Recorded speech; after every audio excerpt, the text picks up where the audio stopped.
Today's episode is one that I must say personally I found really hard to record.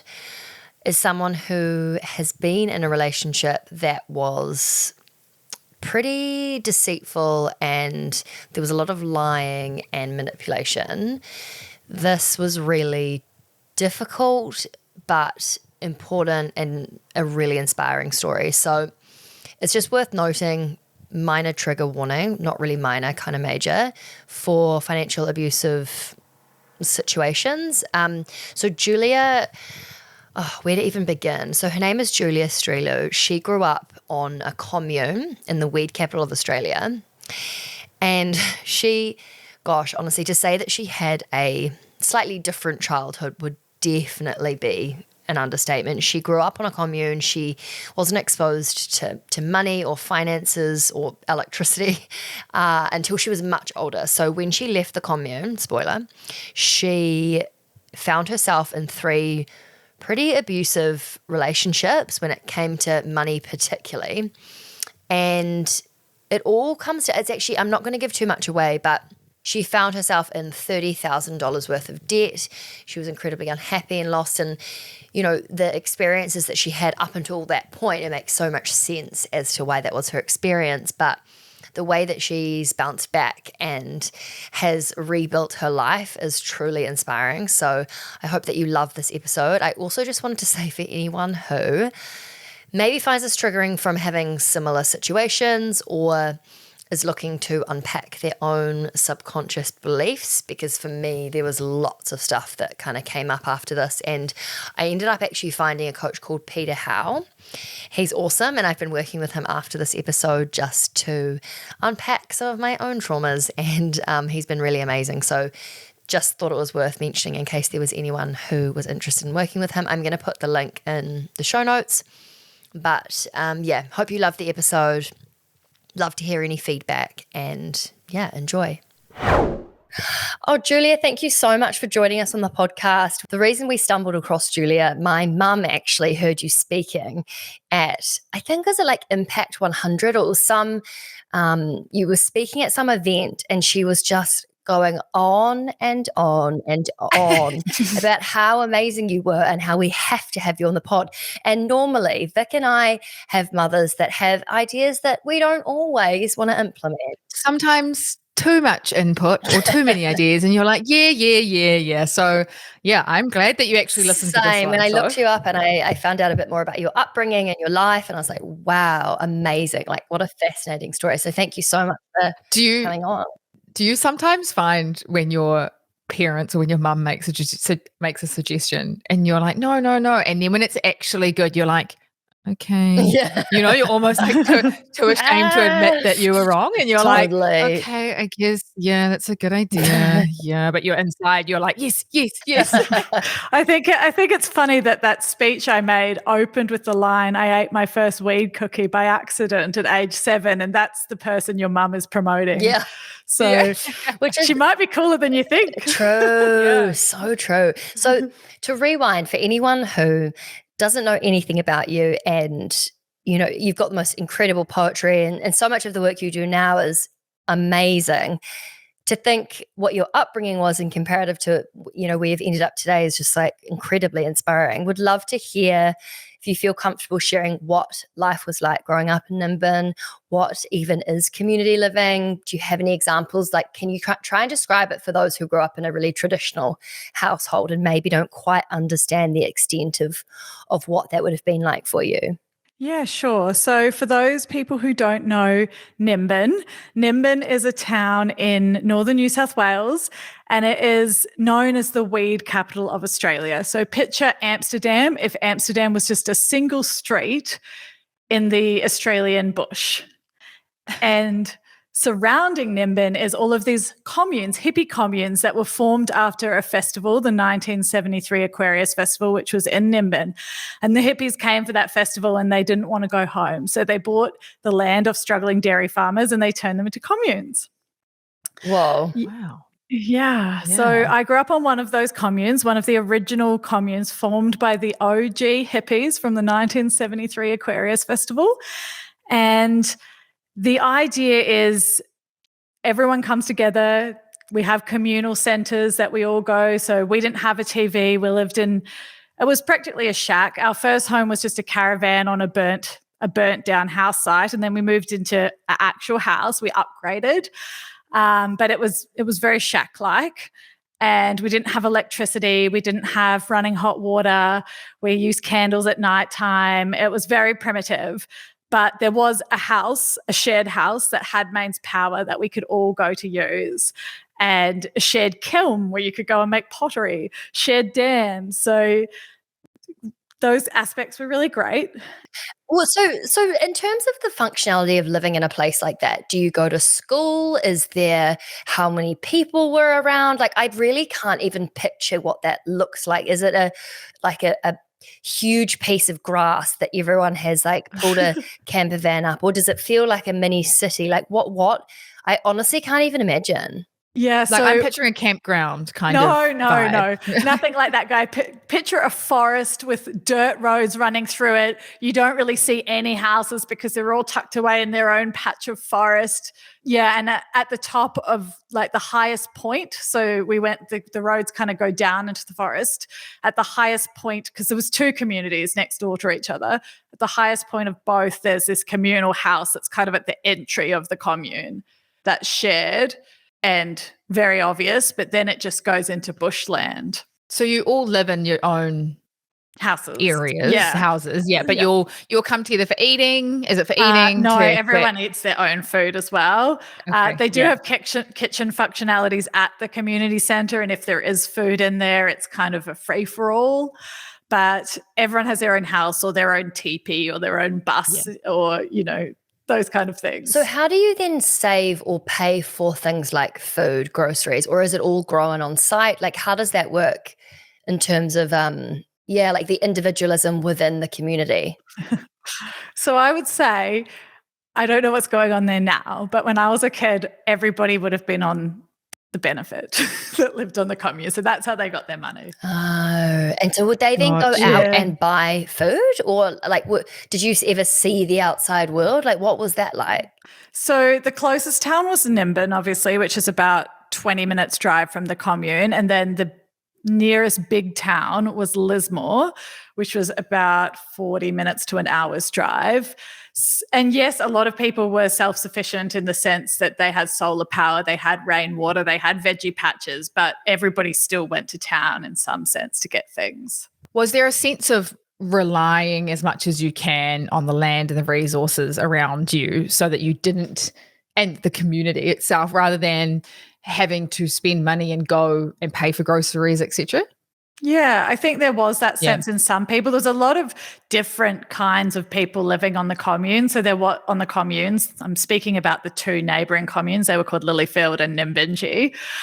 And there was definitely some people that were very in that self-sufficient kind of like the stereotypical hippie commune living that you picture. But then there was actually all kinds of people on there. With Nimbin being the mini Amsterdam, there was some, people who were quite involved in the marijuana trade as well and those kind of things. So how many people were there? Yeah, I'm just going to take a guess. Maybe 50. Is that all? And that would have been adults and kids? Yeah. So did you go to school, or like how did you learn? What does that look like? So primary school, there was two primary schools right up the road from both of the communes. So primary school was totally fine, but high school I had to travel to. You could go to high school in Nimbin. I just chose not to. So I was a bit scared to go to high school in Nimbin. So I went to high school in Lismore, which was the 1 hour. It took me 2 hours, had to change buses to get to high school. Yeah. Oh my God, this is a 2-hour so commute wild. each day. And so sorry if this is sounding really like obvious, but so would your parents give you money for the bus? You take your own luncheon? Like, were you aware of how different your living circumstances were from the other people at the school? Or? Well, yes. In primary school, when I first started primary school, I was quite oblivious. I had hand-painted clothes, hand-packed lunches, and I thought my hand-painted clothes were awesome. Like, Mum hand-painted me a full outfit with Tintin on it. But then as I progressed through primary school and got to the older years, for example, the first incidents that I ever had that I wasn't like the other kids, was this girl decided to make me her charity case, and she carried a hat around school saying, "Can I have food for the Julia Foundation?" because she noticed that I didn't have any lunch.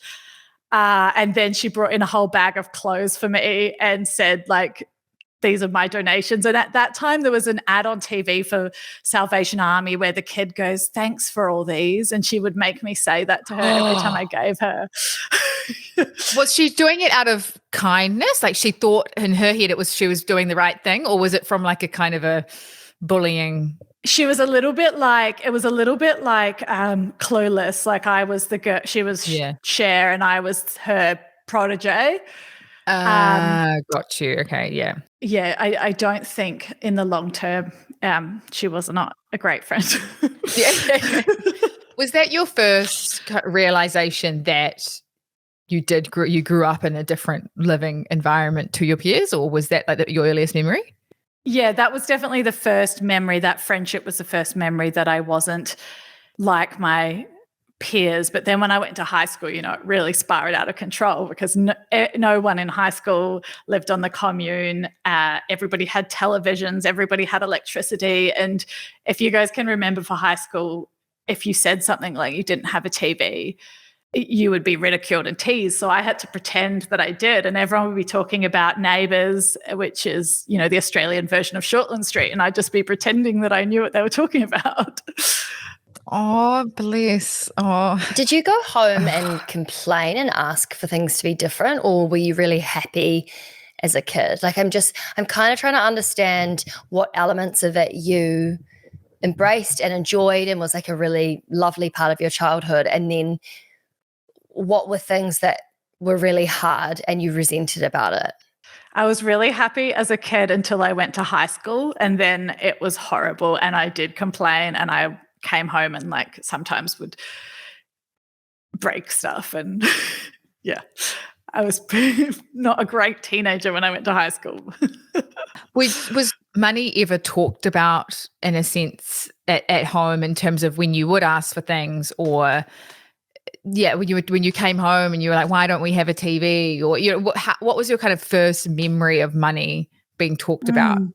It's a really great question because I try and I do a lot of thought into those first formative, 7 years and what experiences I may have had. And it's really difficult to remember what experiences I had in those early years.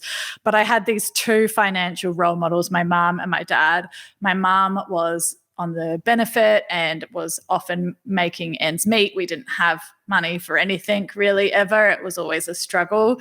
And that was where we lived in the kind of shack-like house and didn't have electricity, used candles, those kind of things. Whereas my dad had a nicer house on the neighbouring commune because he had money, because he was working in the marijuana trade at that time.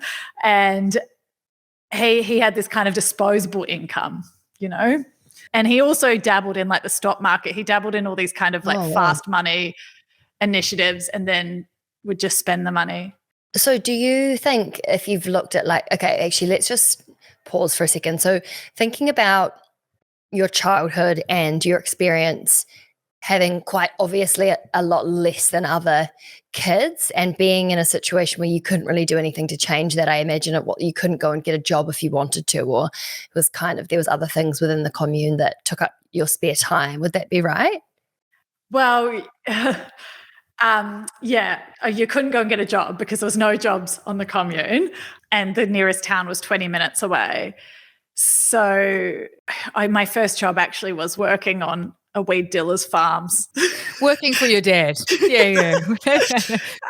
I think I'm fine to talk about it because it's like years later and those kind of things. And my dad lives on the street now, like he's not in the business anymore. So, but that was a bit of a segue. Sorry. The question was, No, I didn't. There was no options to get normal jobs on the commune. There's no shops out there or anything like that. And without a car or anything like that. So I didn't learn how to drive until I was 24 and a boyfriend taught me because it just wasn't something. So then in terms of, sorry, I'm really trying to get a good picture for what life was like because I think, it's just so far from what I experienced as a kid. And I kind of can't even imagine how that has now impacted your life, which we'll obviously get to in a minute. But was there anything really problematic happening? Like, at what point were you like, I actually don't really know if I want to live here forever? How did you kind of come to thinking about life outside of the commune? Yeah, well, definitely. Once you got to high school and you went to your friends' houses and you saw that, hey, well, these guys have flush toilets. These guys have a shower that has walls, because ours was just a bathtub in the scrub. And the listeners are probably picturing like a glamping tub, but this was just a lopsided, rusty old thing in the bushes. So when all my dream was, I just wanted to move out of home, get a great job, and get an apartment. I thought a modern apartment, I would have made it in life. So there wasn't any kind of, it wasn't some sort of like weird drink the Kool-Aid spiritual, there was none of that stuff. It was like kind of just pure happy living, would you say? Yeah. There was none of that stuff. No, everyone was their own kind of little unit. Yeah. And it's kind of like you don't know what you don't know. Do you know what I mean? Like it's not until you actually ventured out and you interacted with people that had different upbringings that you were like, hang on, I have got less than, or, I have had a very different upbringing. I think that's kind of, I guess, a example of everything that happens in the world. If you're like Soph and I went to a very privileged school and we're surrounded by a lot of wealth, and that again, in turn, it's kind of similar in terms of you see what other people have and you kind of, you want that, you strive for that. And that almost the comparison starts so early. Competitiveness. Yeah. Yeah, 100%. And there's that saying, comparison is the thief of all joy. And love that quote. It's funny when you look back, I'm talking to you guys now and I'm like, I would have just loved a flush toilet and I would have loved just a simple apartment. But now that I run in circles of much more wealth, of course, I want way more than that. So, yeah. It's kind of like, when does it stop? Yeah. Do you know what I mean? Like, when does that wanting more stop? Or when do you reach that point of satisfaction of, I am content, I am happy, I feel like I've succeeded in whatever aspect of my life that I wanted to succeed. I don't know. It's interesting. It's always, and now we are so inundated with news and images and articles and just so much information on a daily basis that there's that constant craving of wanting more and more. Oh, I feel ya. When you're on Instagram and you're watching everyone like in Saint Tropez and all these influencers just having these oysters all the time, and you're like, "Where's my oysters?" I can't afford But then I think that you could get there and you could be in Saint Tropez and you could be having oysters, and then you see someone else who's like, I don't know, doing something else, and you're like, damn it, I want to be there. I don't know. It's like this constant reminder of money doesn't always bring success and happiness. It's something internal as well. Yeah, and I think that's actually there is a lot of great things that have come out of that childhood on the commune. And one of the things, now that I've moved through the bad part and come out the other side, is that gratitude for things outside of finances as well. Like just appreciating beauty and the little things. So can we chat about when you decided to leave? What was the reason, and how did your family and friends and people inside the commune react? Like, was it something that you just woke up one day and you thought, I'm done with this? Or had you finished school and it was time to get a job? Like, what was that transition phase like for you? Yeah, so I knew that I would leave as soon as I finished high school. I finished high school at 17 and left home then. And I've been back twice for just like hour-long visits, but I've never gone back to stay on or sleep on the commune ever again since I left. And I was very ready to go out and move to Lismore, the nearest town, as soon as I could. I never went back. Did you have to have did you save some money? Did you have a financial plan? Were you like, right, if I'm going to get an apartment, I need, I don't know, a couple of $100? Like, what plan did you make? And was your family like, okay, bye, no worries? Or were they like, don't leave? Like, how did that even go down? Oh no, they were like, okay, bye. Off you go. We have my mum I love her and she loves me, but she doesn't coddle me or nurture me. And I was a pretty destructive teenager because I was so upset. So she was pretty ready for me to go. But as for how I got money, I worked for one of my father's friends doing some snipping. Nice. Yeah. And I had a little tin in my room and I just saved the money in there. And I think I saved like $1,000. And that was enough for me to move out and get a place in Lismore with my friends and start my journey into the real world. Holy moly. Even knowing you have to save money, like that whole concept. Well, I guess you did go to school outside of the commune, so you kind of would have known. But I can't imagine that there would have been a lot of people on the commune that were saving or, that you could follow in their footsteps in that sense. There was no representation of like, this is how I do it. Yeah. Yeah. In all honesty, guys, I had no idea about money until 5 years ago. I just barreled out onto the world and I knew that I wanted this kind of loose vision for what I wanted, but I didn't even have any idea how to go after goals or anything like that. No one had ever told me to set goals. And yeah, just barreled out into the world. And well, you seem to be doing a great job now. Because it's been a tough, hard 5 years, just working really, really hard. Gosh, also you've just got such brilliant energy. I don't know if you get told that a lot, but you've got such a happy, like lovely energy. And I'm sure that's not, I mean, there's got to be something for growing up in nature, for all of the stuff that sucked and all of the, really primitive, quite harsh conditions I imagine you grew up in. There's also something kind of incredible about being so close to nature. And I'd love to get into that in a bit, like how you've managed to, if you've sort of started to integrate some of those things back into your life now that you have more resources. But before we get there, can you just talk to, so your relationship with money obviously was reasonably dismissive, or I guess just not really something that you had understood or worked on, or really, there wasn't a lot of awareness around how to earn, save. I'm guessing investing was like well over, over the head.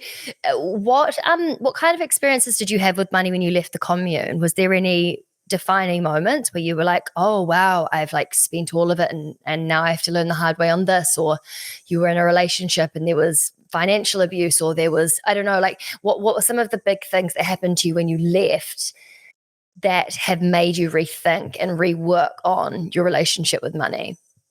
Yeah, I think that, as I said, I just barreled on into the world. I always worked really, really hard. And I worked my way from, working at Woolworths to working in retail to then finishing my degree and getting a job in media. And then, going through numerous abusive relationships at that same time with still no recognition really of money. It wasn't until I moved to Christchurch and started working in a job that I worked with real estate agents and real estate business owners that I started to even think about investments even slightly. They became on my radar. And I think the moment, I think rock bottom is always a series of events, but if I was to pinpoint one moment, it was when I was driving down the freeway in Christchurch and I was in my third abusive relationship and I wanted to leave, but I didn't have any money. And at this point, I did have a 6-figure corporate job, but my partner sponged everything he could from me. And I also spent the rest out partying on weekends because I was trying to escape my life. And that was the one defining moment. And then after that moment, it was a series of subtle little shifts. But if I was to say, the biggest catalyst to help me learning about money was reading my first self-help book. What was it? At 29. My first self-help book was Think and Grow Rich. I love that you went to a money one first. Very catchy title. I'd be like, yes, I want to read that. Exactly. And then I kind of read Rich Dad, Poor Dad. But the books that actually really helped me, the two books that really helped me the most was a New Zealand author, Frances Cook. Oh, yeah, she's amazing. Oh, yeah. Financial Hot Mess, because she was saying she was a hot mess. And I was like, girl, You have no idea. She had like I right now I have minus $30,000 of credit card debt. I am a hot mess. Can we talk about? I want to go back to where you said you wanted to leave, but you had no money, no savings. Yeah. What was that feeling, and how did you kind of overcome that? What were the steps that you put in place in order to leave, or to have some money to then make that decision to leave? And I guess what would you do differently? I'm just trying to get out here in terms of if someone's listening who's in a similar situation, what steps can they take, or what steps should they be putting in place in order to not feel like you did and not have to stay in a situation they don't want to? Yeah, so the first thing I did was I went to the rental agency and I actually told them I'm in an abusive relationship and I don't have the money to pay like the break fee on the lease. Could you let me out of this lease? And they wouldn't let me out of the lease. And I was in this, apparently a rule has come in now that you can, but it wasn't in at that time. And I was in there like bawling my eyes out with my friends saying, I've got to get out of this lease. I don't have any money. So I'm sorry. Anyone who has half a heart would be like, don't worry, I'll pay it out of my back pocket, or we'll sort it out. You can pay us back when you can, or I don't know, just like come live with me. That's horrible. Oh God, some people surprise me. So then I just transferred. I just started because I had a good pay at this point. So I just started not going out ever and transferring some money each pay into a secret account. And so then when that partner told me that he didn't have any money or he needed money, I'd say I had none. And if he took my phone and checked my account, he could see that he would see I was telling the truth. And so after a while, I did have enough money to leave. So did you have joint bank accounts? No. So your salary, I was just a weakling and gave him money. But how did that work? Did he work, and was this the same? You said you were in 3 abusive relationships. Were they all similar in terms of financial abuse, or was it mainly? Was there other did you experience other forms of abusive relationships? That's interesting.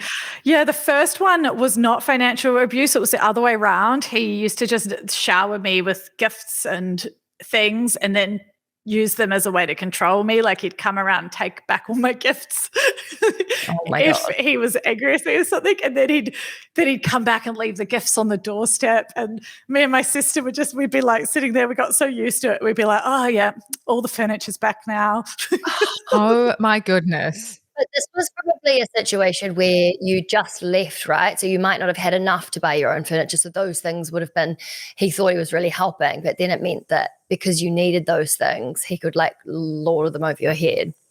Yeah, he was a lot older than me. So, and he was my first real boyfriend once I got into the real world. And he was from another time as well, like, and another background culturally, and like, had different ideas of like kind of wanted me to be a wife, that different expectations, I guess, in terms of what you expected in a relationship. Well, he really slapped the commune out of me. He probably wanted the total opposite, like the patriarchy, put an apron on, and cook me some food. He was exactly like that. He would speak like this, oh yeah, doll, oh yeah. Oh, God. Oh my God, I have an image in my head of what he looks like. He looks like Al Pacino, but really tall. Oh God. And so the second one. Real tall Al Pacino. The second one, how was that different to the first?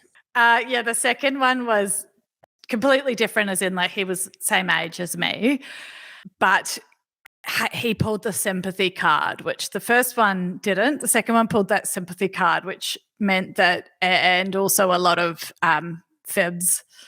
Told me a lot of fibs. I've experienced this. Yeah. It's like almost compulsive lying and like making him look like the victim so you feel like you need to care for them. I've so been there. Is it like feel sorry for me? Yeah. Kind of. Like my last girlfriend cheated on me. Yeah. Oh my God. I've actually had it's so traumatic. What other stuff did you notice with him? I'm kind of curious to see if it's things I experienced. No. So similar that, and then just really controlling, as in, we'd go to the supermarket and he'd be like, are you looking at that guy? Or we go out for dinner and looking at that guy. Oh, wow. So I was broken from that one, let's just say. I was this little meek little weakling that looked at the ground and was scared all the time. If a boy messaged me or even a girl messaged me or that one really broke your confidence, kind of. Yeah. And then was the third one was the more financial. Yes, that abuse. One was fine. Oh no, that one was financial too. The second one was very financial, financially taxing. As in, he took money from you, or what was the difference? I gave him a lot of money, just because I felt sorry for him or because I loved him, and I can't really blame him for that, for the money that I gave him, except for the fact that he was a master manipulator. But there was incidents where he took my card by force. But yeah. I'm so sorry you experienced that. That's I think that's. I mean, I know this is not and you know that you're not sharing this from a place of pity or feel sorry for me, but I think there's also something to be said for talking about this stuff also allows other people to see warning signs, because I think, and interrupt me if this is kind of not how you would explain it, but I think when it comes to abusive relationships, often you don't realize how bad it is. It's because there's so much manipulation involved. So I think being able to talk about instances and things that you experienced, hopefully if someone is in a situation that is not fair and loving and equal and not abusive, hearing this, maybe there'll be little alarm bells that ring for people earlier than they might have. Yeah. Because it happens a lot more than is spoken about. And financial abuse, even if they're not abusing you in any other way, but they're just trying to control your finances or using manipulation to get money out of you, that's still abuse. Because money is control and power, and that's one way of controlling and having power over someone is to remove that financial freedom or flexibility by taking their card off them, or you're borrowing endless amounts of money off them that they end up in debt and therefore they don't have choices or anything. What would you say on reflection was almost the starting point or the start of the financial abuse that you noticed now looking back on it? Gosh, definitely it started with some of the tall tales that I was told in order to depart with my money. So those were the first, in the happy days. Do you mean poor me, I've just XYZ's happened? So then you would rush to save the day by helping financially? Oh, I could tell you one that was I'll give you an example. He told me that his dad was going to jail, and so he needed me to buy him flights to fly back to New Zealand to be with his dad before his dad went to jail because he didn't have any money. So I bought him these $500 flights, and it turns out he was actually flying over here to see his ex-girlfriend who he was secretly getting back with, and his dad was not going to jail. But that was just one example of these insane lies. This is wild. Yeah. But that would tug at your heartstrings and you'd be like, oh, of course you should go see your father. I will totally pay for your flights, as any normal human would. Honestly, what is wrong with some people? I know.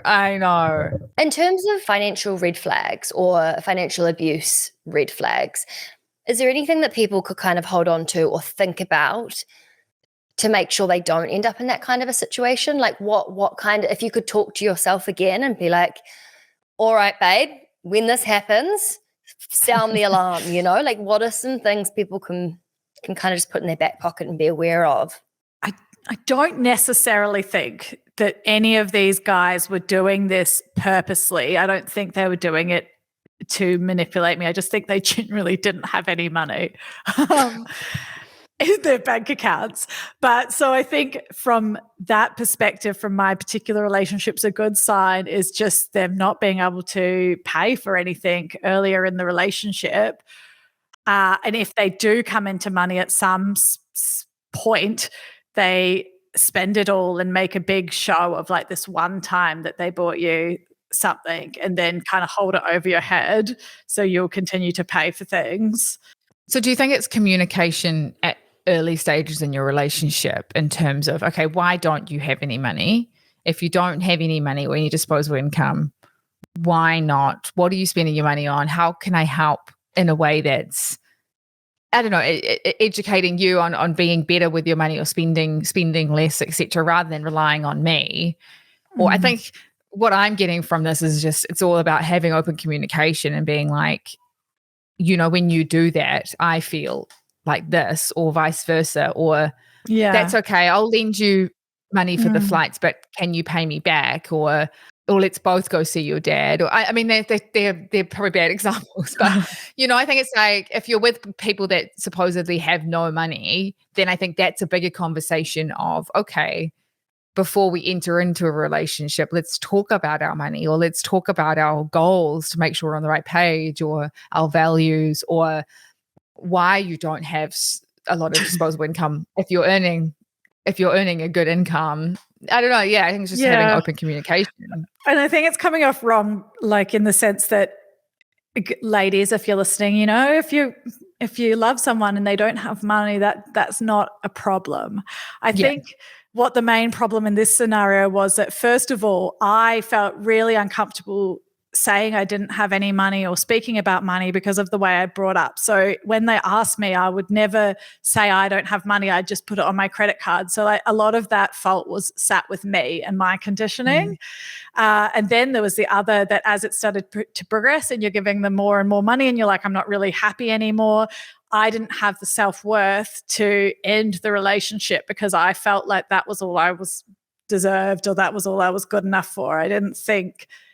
So I just kept funneling the money. So honestly, a lot of the fault in that scenario sits with me, in the sense that I just kept doing it, and it was based on my things that I couldn't control, like conditioning, or like neurological conditioning that was out of my control, because I had no awareness that was the issue, was my self-worth. And like, correct me if I'm wrong, but it would almost be triggering for you to say to your partner, I can't afford that, or I don't have the money for that, because of your upbringing, and you have worked so hard to be able to afford things now. That I can totally appreciate and see how you got into situations where you were being abused, because it can be difficult. Not that I have ever been in that situation before, but I can totally see where you're coming from now after hearing your story, definitely.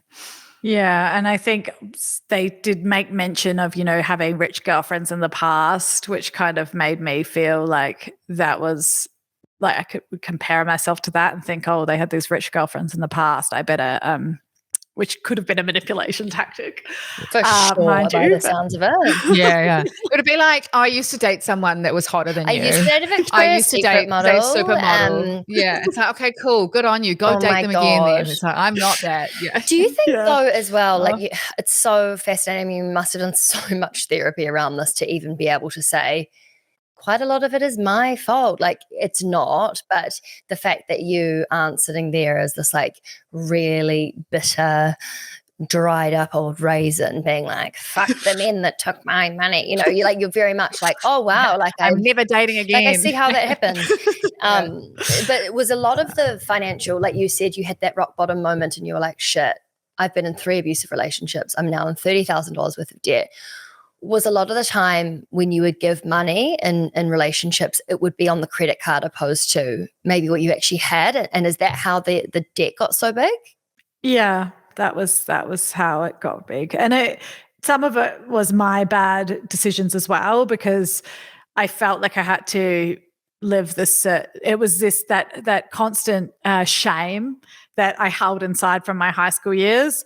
And especially when I got into living in Christchurch and I did have that 6-figure corporate job. So I was rolling with people who, were spending money and in that corporate lifestyle. And I always felt like I had to, foot the bill for everyone. My friends called me Donald Trump as a joke because I used to just pay for everyone all the time. I'm not Donald Trump anymore, though.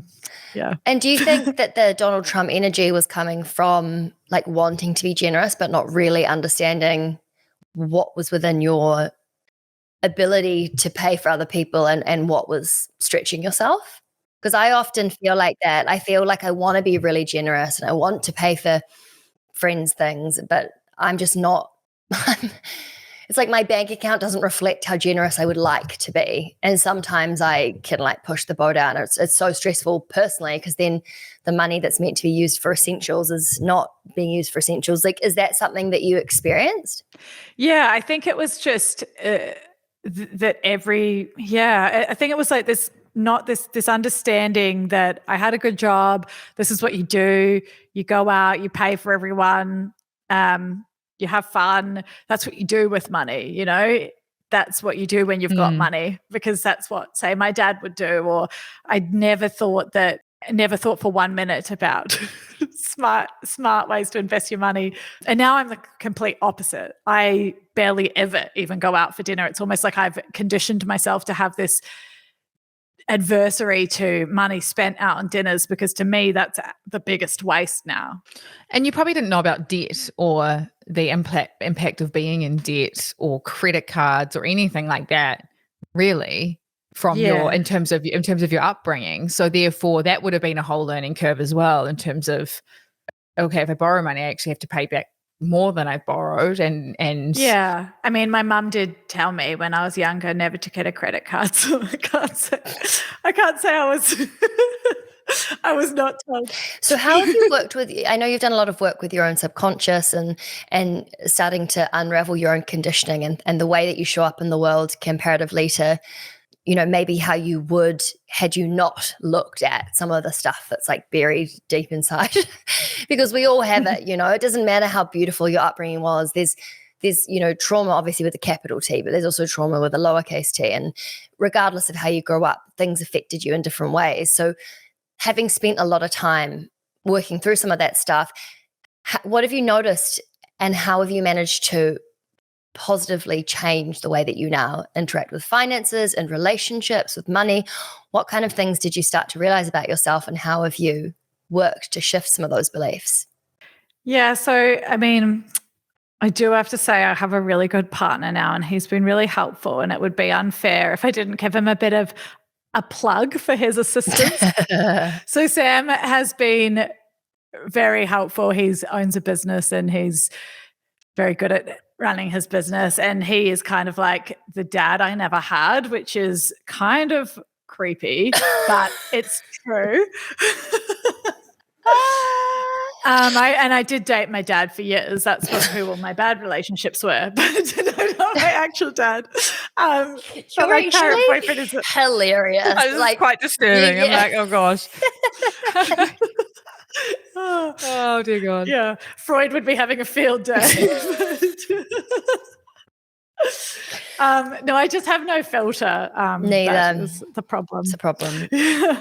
So sorry. So let's talk about the how you started to identify things that were within your subconscious beliefs when it came to money and relationships and spending and saving and all of that stuff. What were things that you managed to be like, oh, interesting. The reason that I am XYZ with my money is because I experienced this, you know, and because I think there's a lot that could be learned from other people who know maybe they had a slightly traumatic childhood when it comes to money, or their relationship with money now isn't great. What were your situations and how did you learn from them? Because I think a lot of us could probably benefit from hearing how you can be sitting in a place of scarcity or no understanding or daddy issues or whatever that looks like, to then transform that into being a much more positive relationship with your finances.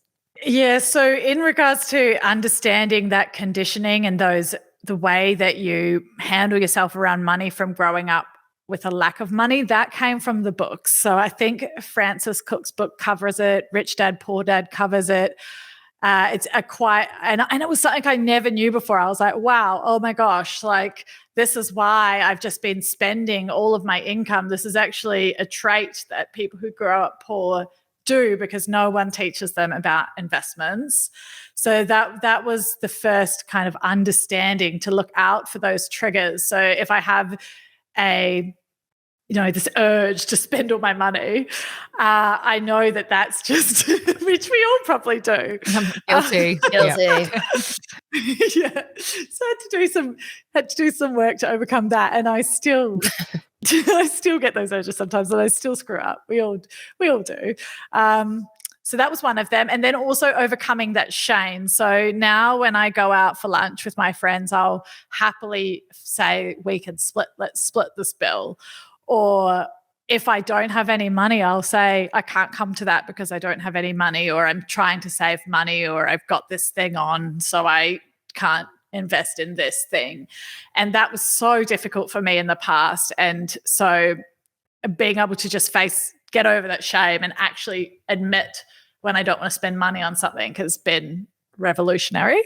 Congratulations. I think that can be holy shit. A lot. There's a lot in those books that they tell you to do things. You're like, yep. And then you come away and they're hard to implement. They take ages. Sometimes you can fall off the bandwagon, or you can slip up and be like, oh gosh, I've gone and paid for dinner for everyone again. But I think, congrats. It's hard. It is really, really hard. We're only human, we need to give ourselves a bit of compassion. Yeah. What about that first thing you mentioned in terms of growing up with not a lot, and then that sort of weird urge to want to spend all your money? When you get that urge now, how do you try and suppress it or not act on that impulse? It's just about weighing up, I think, being able to pause in that moment before you make the decision, and weighing up the short-term gratification versus the long-term outcome. And you may decide, once you take that moment to pause, that it is worth spending that money on that thing. But if it's not, then pulling back. And sometimes you're still going to screw up and you're still going to spend the money. But I think once you have that awareness, you can go, okay, well, I've screwed up. I've spent this money on this. This means I'm just going to have to tighten up in a little other areas. And so then if you were to look at your relationship now, I know you said Sam's amazing and we're giving him a bit of a, shout out for that, but plug. How just a little plug for you, Sammy. But how do you manage your finances within that relationship now, and how has that been really positive comparatively to what you've experienced in the past? Yeah, so we're both fully independent financially, and we've been together for 5 years now, and we don't live together, and we intend to continue that way. I kind of love that. Yeah, it's great. And we're both really equal, I mean, if we were to say maybe he buys me more stuff, but I think we're both equal based on relativity. He doesn't take it away again and then give it back to you. And then take it away my God, again. that's so annoying. Yeah.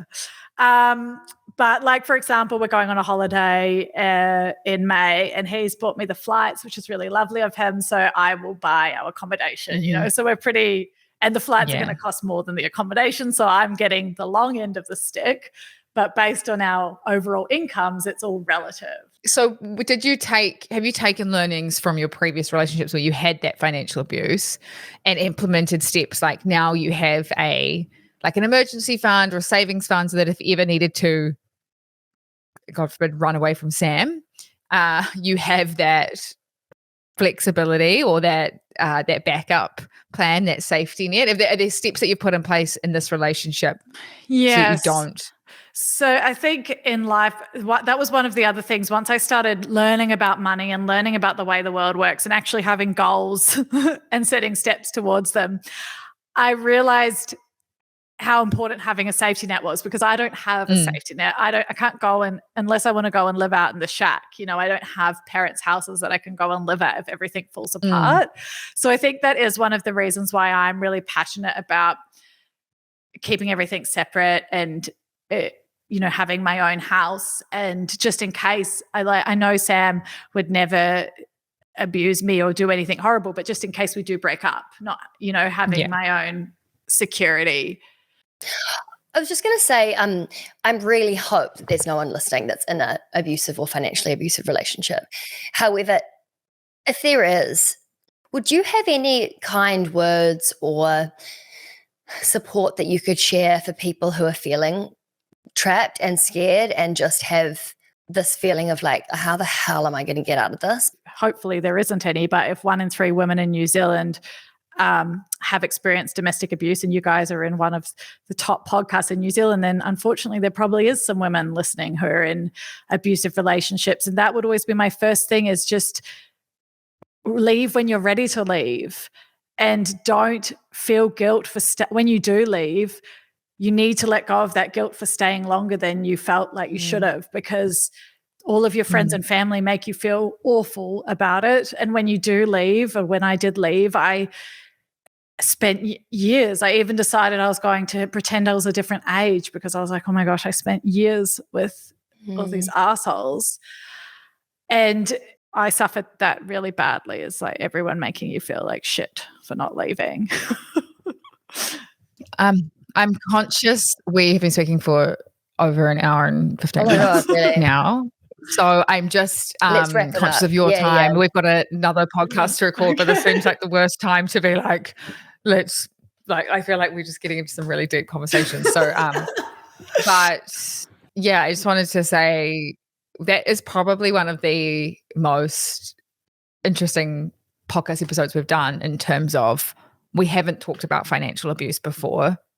We haven't spoken to someone who has come from a commune and set themselves up financially and been such a financial success. And I think, thank you so much for coming on a podcast. It's been such an enjoyable conversation. I have learned so much, and it's definitely opened up my eyes in terms of what to spot or what to be aware of, even maybe hopefully not in my own situation, but with friends as well, in terms of that financial abuse. So yeah, thank you so much. Really, really been an amazing conversation. Yeah. Oh, I've had so much fun. I think just for listeners as well, I do own one property and one huge piece of land now. Amazing. So I'm doing all right. So there's light on the other side. That's just in amazing. Case everyone thought you've got someone on here with $30,000 of debt to come in and give advice. Oh, that's so happy. Incredible. We never got to the successful bit. Oh my God, so true. We've just fully focused on the hard stuff. But thank you so much for your time and sharing all of that. I hope it isn't too triggering to speak about again. But oh no, I'm sure there's a lot of people listening that will have learned a lot, and hopefully we're saving them from, looking back and thinking they wasted too much time with absolute a-holes. Yeah, I know, but I'm so sweaty. So I'm ready let's call it a day. Thank you so much. Thank you guys.